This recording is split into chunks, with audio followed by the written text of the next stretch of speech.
Wow, ang ganda ng view. Sa aklat ko lang doon nakikita ang bulkan na to. Ngayon, nandito na kami. Pamangkin kong pangit.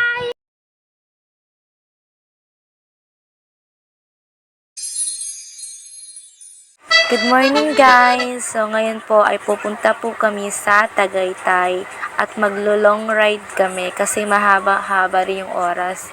So Binondo to Tagaytay, sobrang haba ng biyahe namin guys. So abangan nyo mamaya yung vlog namin, samahan nyo kami sa travel, gala-gala moments. Ala siya, sige na.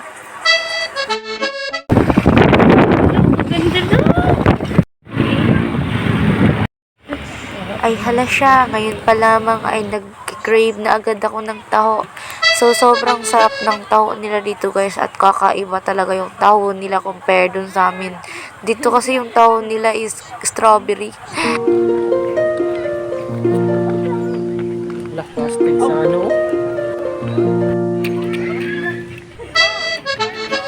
Wow, ang ganda ng view.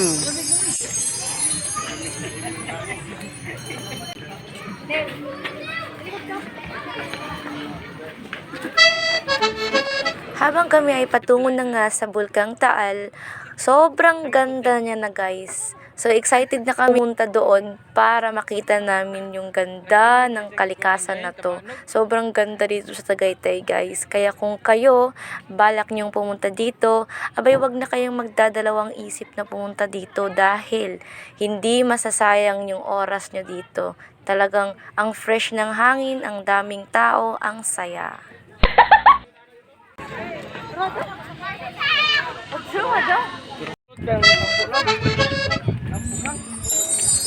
No.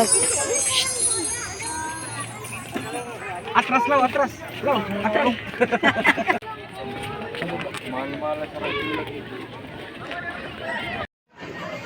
Abay, kahit mainit yung panahon dito guys, sobrang lamig ng hangin. Kaya mai-enjoy mo talaga dito kahit pa mabilad ka ng araw. Dito kami sa Tagaytay. Sobrang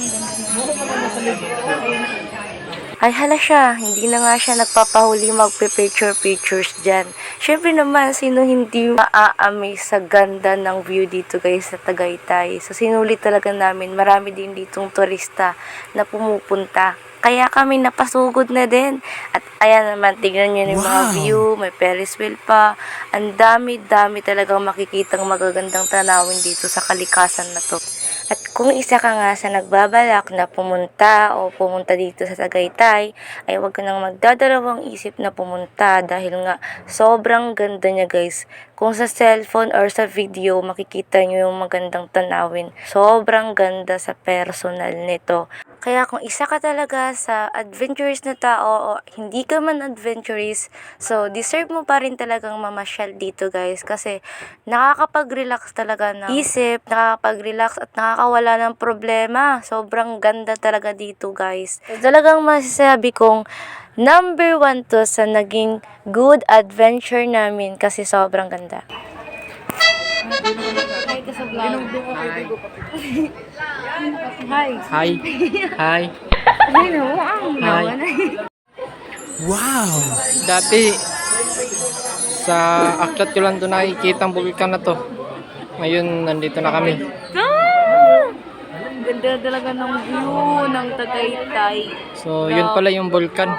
Love. Akala ko yan, no? Maganda? Oh, maganda ka. Maganda ka. Maganda.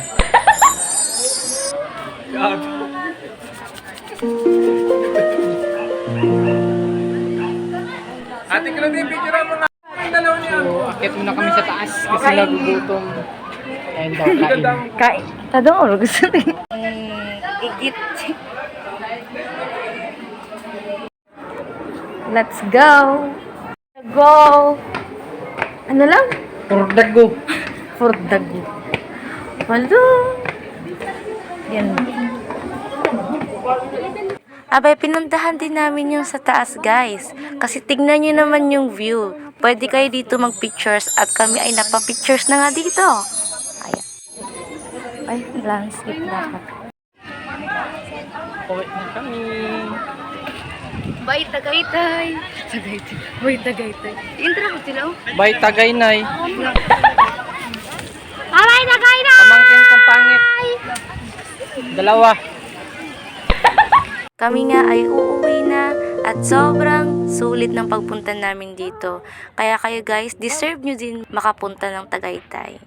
Kaya kayo kung nagdadalawang isip pa kayong pumunta dito, naku, wag nyo nang pagdadalawa-dalawang pag-iisipan yan kasi sobrang ganda sa personal. At kami nga ay uuwi na, so yun lang po yung ma-share namin. Maraming salamat. Sana abangan nyo pa yung mga next vlog namin. Dahil kami ay na-enjoy sa aming adventure. Uwing-uwi na din kami kasi mahaba-haba din yung biyahe namin pa uwi. Ay hala siya, kami ay uuwi na. Thanks to God dahil safe kami sa biyahe namin.